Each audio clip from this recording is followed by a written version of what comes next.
صل على رسوله الكريم أما بعد فأعوذ بالله من الشيطان الرجيم بسم الله الرحمن الرحيم قال الله عز وجل في القرآن المجيد والفرقان الحميد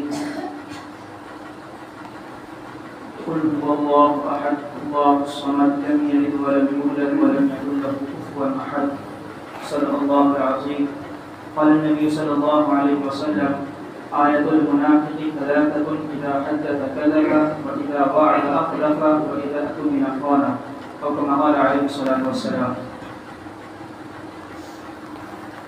محترم دوستوں اور اسلامی بھائیوں،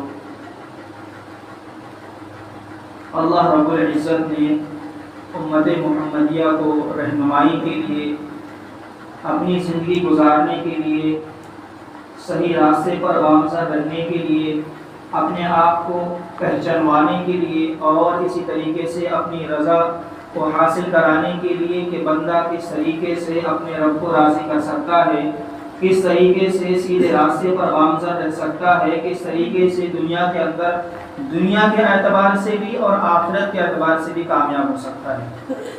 تو قرآن کریم کی جو میں نے آیت تلاوت کی، سورت پڑھی، اللہ تعالیٰ نے اس کے اندر کفار مکہ کے ایک سوال کا جواب دیا.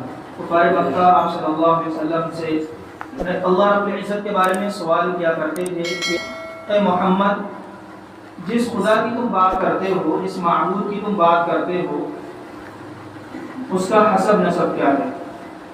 کون اس کا باپ ہے، کون اس کی بیوی ہے، کون اس کی اولاد ہے، وہ کہاں سے آیا ہے، کیا اس کا حسب نسب ہے، کیا ذات ہے، کیا معاملہ ہے؟ تو اللہ کے نبی صلی اللہ علیہ وسلم کبھی بھی خود سے جواب نہیں دیا کرتے تھے، بلکہ جب وحی آتی تھی تو آپ صلی اللہ علیہ وسلم اس وحی کو پڑھ کر سنا دیا کرتے تھے. تو یہ قرآن کریم کی آیت نازل ہوئی. اللہ نے فرمایا قل هو اللہ احد، اے پیغمبر فرما دیجئے کہ اللہ ایک ہے، لم یلد ولم یولد، کہ اس کو کسی نے جنا نہیں ہے، یعنی اس کا کوئی والدین نہیں ہے، کوئی والد نہیں ہے، کوئی والدہ نہیں ہے، کوئی ماں نہیں ہے، کوئی باپ نہیں ہے، اور اس کی کوئی اولاد بھی نہیں ہے.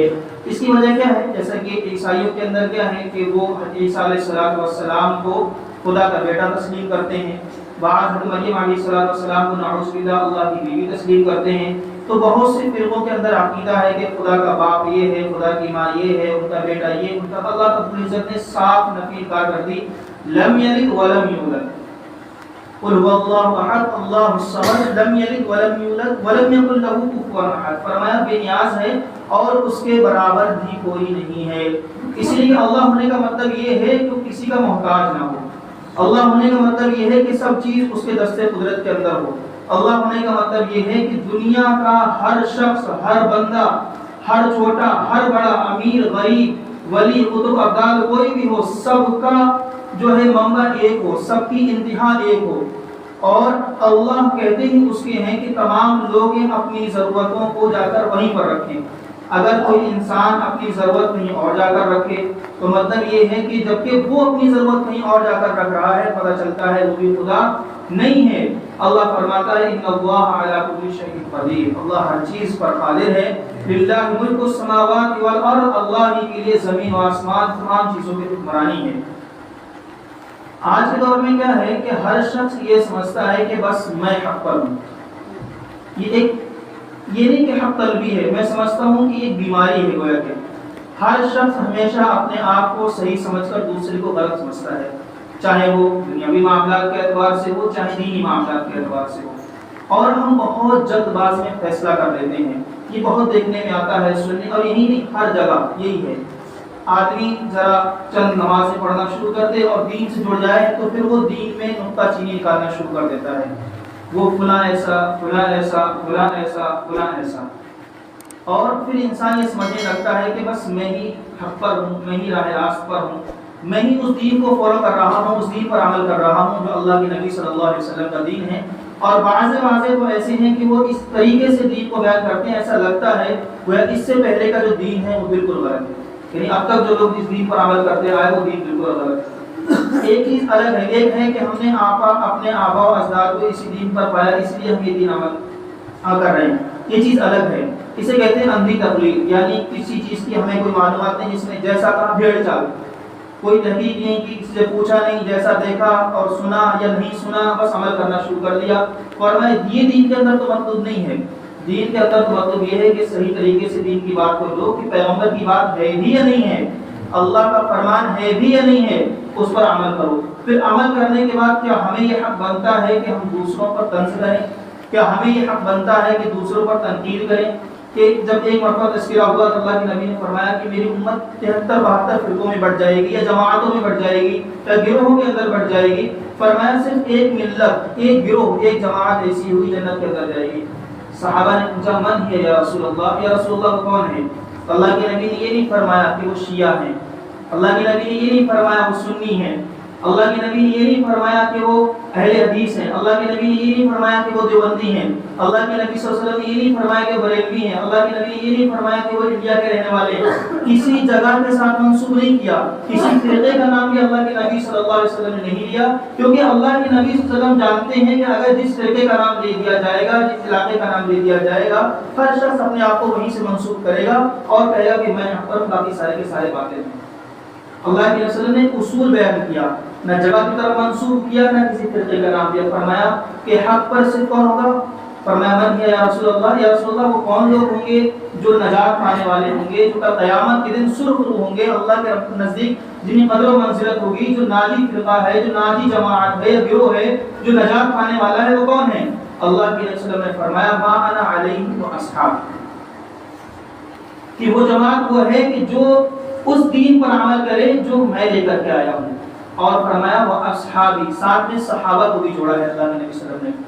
فرمایا کہ جو میری باتوں پر عمل کرے اور میرے صحابہ کی باتوں پر، اللہ کے وسلم چلے گئے، اس کے بعد کچھ چیزیں بیان کی گئیں، لیکن اس کا مطلب یہ نہیں ہے کہ دین ناقص تھا تو صحابہ نے جوڑا ہے۔ اللہ کے نبی صلی اللہ علیہ وسلم سامنے دین اتر رہا ہے، کب احکامات آگے پیچھے ہوئے ہیں، جب تک قرآن کریم کا مکمل نازل نہیں ہوا، آخری آیت آئی الیوم اکملت لکم دینکم واتممت علیکم نعمتی ورضیت لکم الاسلام دینا، کیا مکمل دین ہو گیا۔ تو صحابہ کرام رضوان اللہ علیہم اجمعین نے کبھی بھی دین کے اندر کوئی چیز ایجاد نہیں کی۔ اگر ہم کوئی یہ سمجھے کہ یہ چیز ایسے کہا جائے کہ یہ چیز فلاں، جیسے کہ قرآن کریم ہے، اللہ کے نبی صلی اللہ علیہ وسلم کے زمانے کے اندر قرآن کریم جو ہمارے سامنے شکل ہے قرآن کریم کی 30 پاروں کی جو ترتیب اور جس طریقے سے سورت آگے پیچھے اور ایک یہ جو مجسمہ اور ایک جو کتابی شکل کے اندر ہے، اللہ کے نبی کے دور میں نہیں تھی۔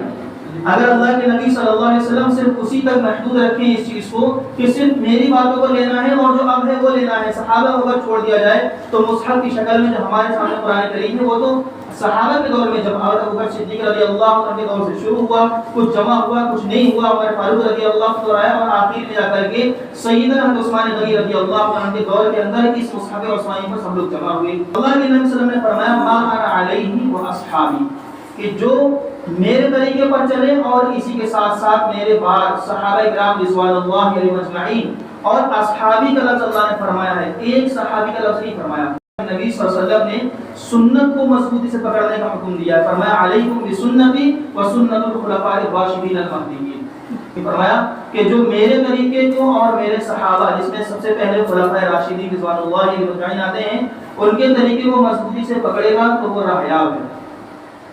اب ہر شخص اپنی زندگی کا جائزہ لے کہ اب میری زندگی اس طریقے پر ہے، میں سمجھتا تو یہ ہوں کہ میں سنی ہوں تو میں حق پر ہوں، میں سمجھتا تو یہ ہوں کہ میں دیوبندی ہوں، میں حق پر ہوں، میں جنت میں چلا جاؤں گا، کوئی سمجھے کہ میں شیعہ ہوں، میں حق پر ہوں، میں جنت میں چلا جاؤں گا، کوئی سمجھے میں اہل حدیث ہوں، میں حق پر ہوں، میں جنت میں چلا جاؤں گا۔ میرے بھائی بڑی بھول ہے، جب تک ہماری زندگی کے اندر صحیح معنی میں دین نہیں ہوگا، اور موٹی موٹی مثالیں جیسے کہ مثال کے طور پر ہماری زندگی کے اندر نماز نہیں ہے تو شیعہ ہو، سنی ہو، اہل حدیث ہو، بریلوی ہو، کچھ بھی کوئی فرق نہیں پڑتا، ٹائٹل کام نہیں آئے گا وہاں پر، کام اعمال آئیں گے۔ اگر ہماری زندگی کے اندر نمازیں نہیں ہیں تو کسی فرقے سے تعلق رکھتے کوئی فرق نہیں پڑتا۔ اگر آپ کی زندگی کے اندر ایمانداری نہیں ہے، آپ کی زندگی کے اندر جھوٹ ہے، ہماری زندگی کے اندر غیبتیں ہیں، ہماری زندگی کے اندر گناہوں سے بھری ہوئی ہے، تو کیا کون سا فرقہ کوئی جنت میں نہیں لے کے جا سکتا ہے۔ تو یہ ٹائٹل یہ کام آنے والا نہیں ہے، یہ سب بات کی چیزیں ہیں کہ ایسا ایسا ہے، اس کے بعد کون سا ٹائٹل جو آپ کو تھوڑا سا آگے بڑھا سکتا ہے، تھوڑا سا، ورنہ اصل کیا قرآن کہتا ہے ہر شخص اپنا نام اعمال ساتھ میں لے کے آئے گا، کل قیامت میں اٹھایا جائے گا تو اللہ یہ نہیں پوچھے گا کہ آپ کس علاقے سے تعلق رکھتے تھے، اللہ یہ نہیں پوچھے گا کہ آپ کس فرقے سے تعلق رکھتے تھے، اللہ یہ نہیں پوچھے گا آپ کس خاندان سے تعلق رکھتے تھے، اللہ پوچھے گا تم نے نماز ادا کی یا نہیں کی، اللہ پوچھے گا تم نے حقوق ادا کیے یا نہیں کیے، اللہ پوچھے گا تم نے میراث کو صحیح معنی میں تقسیم کیا تھا کہ نہیں کیا تھا، اللہ پوچھے گا تم نے آقا مدنی علیہ الصلوۃ والسلام کو سنتوں کو زندہ کیا تھا یا نہیں کیا تھا، اگر کیا تھا تو دیگر چیزیں باقی ہیں، نہیں کیا تھا تو ایک کونے میں لگ جاؤ۔ تو آج کل ذرا ان جگہوں کے نام پر یا ان ناموں کے نام پر ہر آدمی سمجھتا ہے بس میں کسی جڑ گیا، میں صحیح ہوں دوسرا غلط ہے، اور ہر شخص ایک دوسرے کی برائی کرنے میں عموماً لگا ہوا ہے، اور یہ غیبت ہے۔ ہم کسی کے اگر شخص کی برائی کر رہے ہیں تو یہ غیبت نہیں تو پھر کیا ہے؟ اللہ کے نبی کا فرمان ہے الغیبت اشد من الزنا، غیبت زنا سے بھی زیادہ سخت ہے۔ بعض روایت میں تو اللہ کے نبی نے فرمایا کہ میں دیکھتا ہوں کہ یہ اپنے بھائی کا مردار گوشت کھا کر آیا، فرمایا کہ مردار بھائی گوشت کون کھا سکتا ہے؟ فرمایا وہ شخص جو اپنے بھائی کی پیٹھ پیچھے غیبت کرتا، برائی کرتا۔ اپنی محفلوں کے اندر دیکھنے ہم 4 آدمی بیٹھے ہوئے ہوں کہ دوسرے ایک دوسرے کی تذکرہ نہیں ہوتا، پھر غیبت ہے کیا؟ لوگ سمجھتے ہیں میں حق ہی تو بول رہا ہوں، یہ چیز اس کے اندر ہے تو فرمایا یہی تو غیبت ہے، اگر وہ چیز اس کے اندر نہیں ہے تو وہ غیبت نہیں ہے، وہ تو تہمت ہے، بہتان ہے، الزام تراشی ہے۔ غیبت یہ ہے کہ مثال کوئی آدمی ہے اس کے بارے میں کوئی چیز بیان کی جا رہی ہے، اگر اس کے سامنے وہ چیز بیان کی جائے وہ ناپسندیدہ سمجھے، فرمایا یہ غیبت ہے۔ کیا ضرورت ہے آپ کو بیان کرنے کی؟ اگر کرنا ہے اس کے سامنے بیان کیجیے۔ پھر جب وہ اس کو دوسرا والا اس کو بیان کر دیتا ہے، اس کو بیان بات کون سی کرتا ہے؟ میں نے نہیں کہا، میں نے نہیں کہا، میں نے نہیں کہا، دلوں میں یوں نفرتیں اس طریقے سے پھیلتی ہیں۔ غیبت اس لیے تو منع ہے، بعض سامنے سے اگر پوچھ لیتے ہیں، بعض نہیں پوچھتے ہیں، دل میں رکھ لیتے ہیں۔ یہ تعلق حقوق العباد سے ہے۔ قرآن جو حدیث میں نے پڑھی، اللہ کے رسول نے فرمایا کہ آیت المنافق ثلاثۃ، منافق کی علامتیں 3 ہیں، اذا حدث کذب، جب بات کرے جھوٹ بولے۔ اور اب اس کی تحقیق کی ضرورت نہیں، ہر شخص اپنے اندر جائزہ لے لے۔ وَإِذَا وَعَدَ أَخْلَفَ، جب وعدہ کرے وعدہ خلافی کرے۔ وَإِذَا اؤْتُمِنَ خَانَ، امانت رکھی جائے خیانت کرے، وہ منافق ہے۔ اور اللہ کے رسول فرماتے ہیں، قرآن کہتا ہے ان المنافقین فی الدرک الاسفل من النار، کہ منافق لوگ جہنم کے نچلے طبقے کے اندر ہیں۔